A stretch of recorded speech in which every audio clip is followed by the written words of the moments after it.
Ouais, bonjour à tous et tous. Donc aujourd'hui on est le 23 septembre, donc c'est officiellement l'automne. Je n'ai pas trop roulé depuis le Bikeman, hein. Je me suis entretenu, j'ai fait des petites sorties à droite, à gauche, mais pas vraiment de longue distance. C'est pas que j'en avais pas envie, c'est... Moi je ferai pas de débrief ni quoi que ce soit, mais bon, voilà.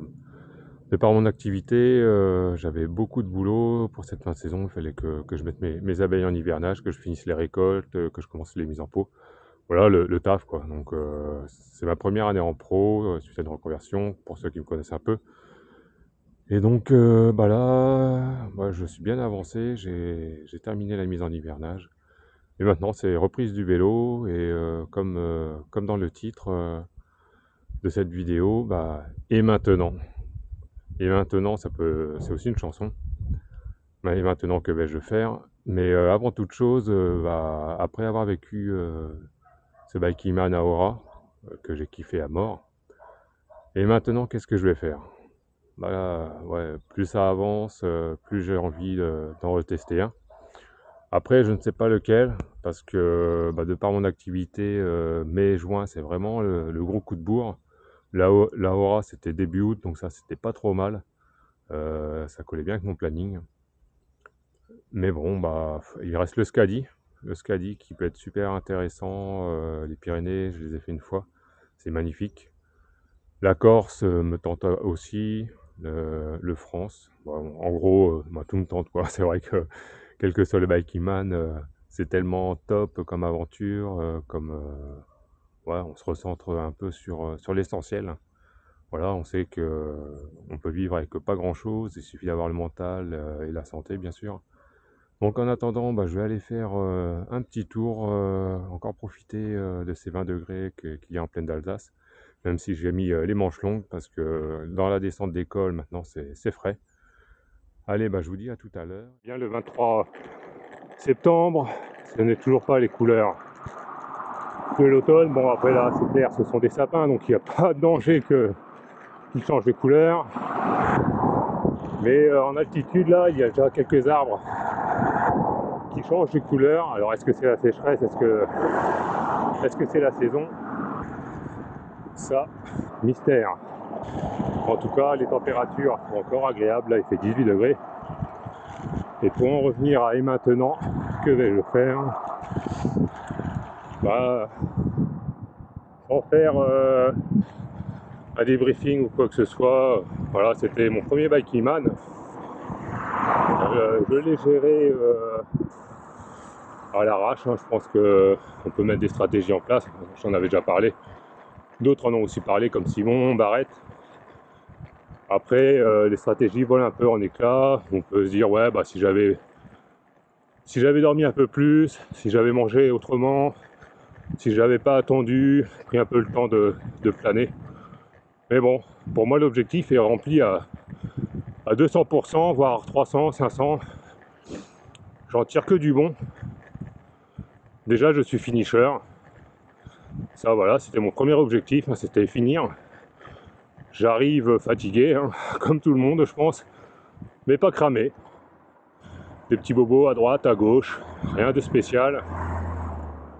Ce qui a été compliqué, pour moi, ce qui a été le plus compliqué, c'était les températures. Oh, terrible. Franchement, pour moi, c'était terrible. Enfin, les autres aussi, hein, mais à partir de 14h, il faisait tellement chaud que mon corps était vraiment en souffrance. J'avais du mal à avancer. Pas de super sensation, malgré tout, j'avançais. Hein. Mais du mal à développer les watts, comme d'habitude. Dès qu'il faisait un peu meilleur, surtout un peu moins chaud, voilà, j'avais de nouveau le moteur qui refroidissait et j'avançais bien. Voilà. Après, j'avais pas de capteur de puissance. J'avais juste mon cardio. C'est vrai que le capteur, c'est un truc qui est pas mal. Moi, je sais m'écouter, donc j'ai tout fait aux sensations sur le Bikeman. Mais j'aime bien avoir quelques repères. Donc là, c'est aussi une évolution que je ferai pour les prochains ultras. C'est utiliser un capteur de puissance. Là, j'ai fait l'acquisition il y a quelques semaines vu que j'ai pas trop roulé, j'avais un peu le temps de flâner sur certains sites. Et donc j'ai pris un capteur de puissance à la manivelle. Pas envie de changer de quoi que ce soit. Donc j'ai juste changé la manivelle. Pour ceux que ça intéresse, je pourrais le mettre en description en dessous de la vidéo.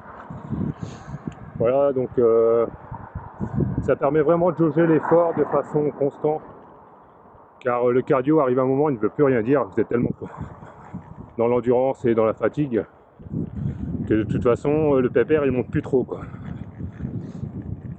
Mais ouais, vraiment très envie de revivre cette superbe ambiance sur un parcours magnifique avec des personnes extraordinaires, il faut le dire comme c'est, hein, je veux dire, on est dans une bulle dès notre arrivée, on fait de superbes rencontres, voilà, on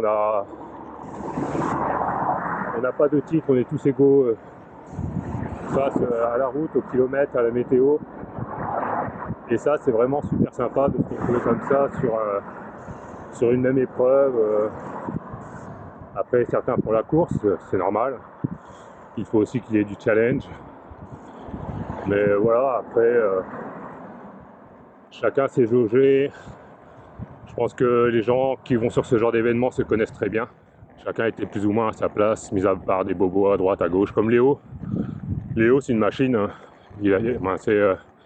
C'est le mec avec qui j'ai terminé, avec qui j'ai fait le Vercors. Ouais, c'est jusqu'au CP2, il avait mis 40 ou 45 heures, je sais plus. Et après, erreur d'alimentation. Voilà, on a vécu vraiment de beaux moments dans le Vercors.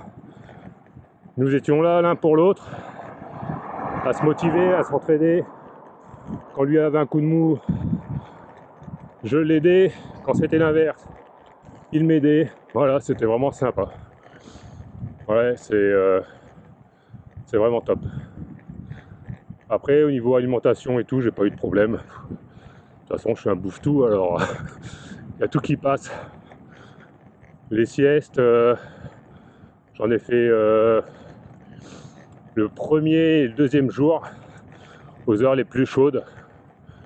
Voilà, parce que je sentais que je n'avançais pas et que je puisais trop dans mon corps. Et la route était encore très très longue. Donc premier et deuxième jour, j'ai fait des siestes. Le troisième, après le CP2 et le Colombier, pas fait de sieste. Et le dernier non plus.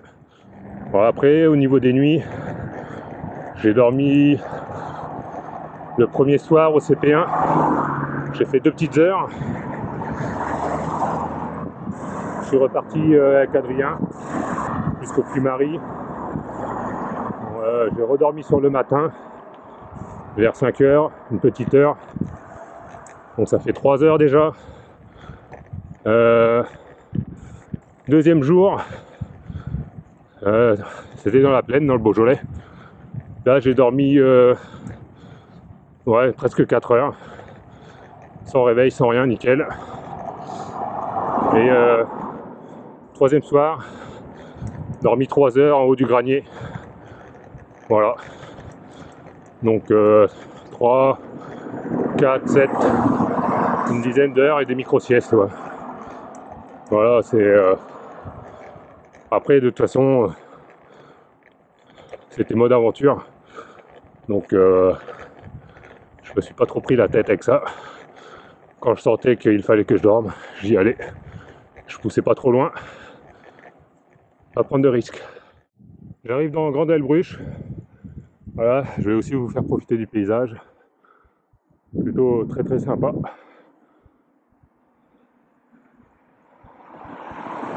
Ce sont les montagnes maintenant que j'affectionne. Je m'y balade souvent.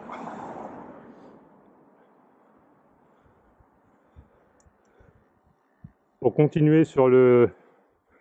Et maintenant, je dirais que je vais continuer à faire des vidéos. Comme ça, au fil de l'eau, sans me prendre trop la tête. Je suis pas youtubeur. Après, j'ai envie de la faire vivre. J'ai envie que... Ouais, j'ai envie qu'on échange. Qu'elle soit participative.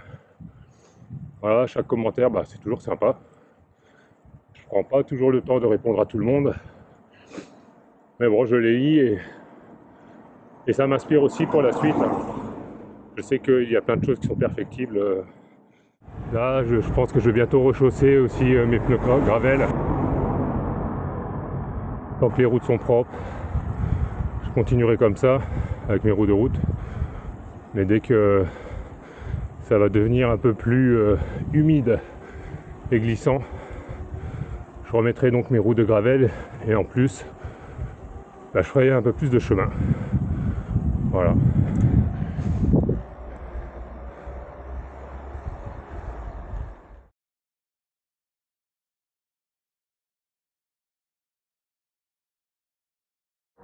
Axel, donc un petit message pour toi. Après avoir visité le sud, donc façade est par le France ou l'ouest par le Scadi, le centre entre le X et la Aura, bah, la France c'est aussi les Vosges et le Jura. Et il y a aussi des proxys, on peut se ravitailler. Donc si un jour ça te dit de visiter le coin, je sais que tu l'as déjà fait sur les étapes du tour, ben, n'hésite pas à m'envoyer un message, je serai heureux de te faire découvrir une partie des Vosges. Et pourquoi pas un jour un Bikingman dans le nord-est de la France, entre Vosges, Jura, il y a de quoi faire.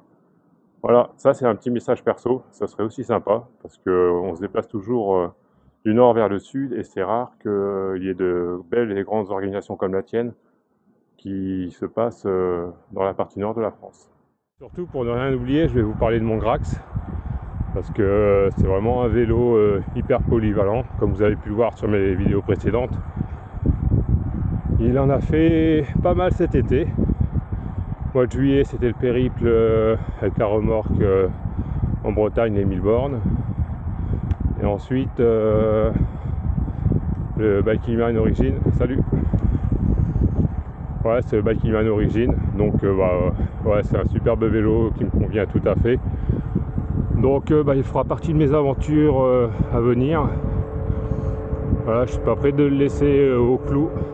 Alors maintenant, je vous invite quand même à laisser un commentaire si vous le souhaitez, à faire un petit pouce bleu, voilà, ça va m'aider à être référencé par les algorithmes de YouTube.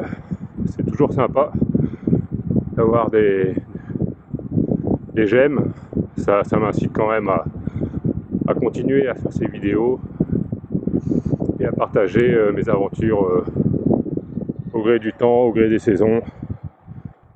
Voilà, donc je vous dis à toutes et à tous, à ciao, profitez bien de chaque instant. Là pour le moment on rentre dans l'automne, ça va être les jours un peu plus courts. N'oubliez pas de bien vous équiper, lampes, gilet Audax, ce genre de choses. Il vaut mieux être trop vu que pas assez. Allez, je vous souhaite à toutes et tous une bonne continuation et je vous dis à très bientôt. Ciao ciao.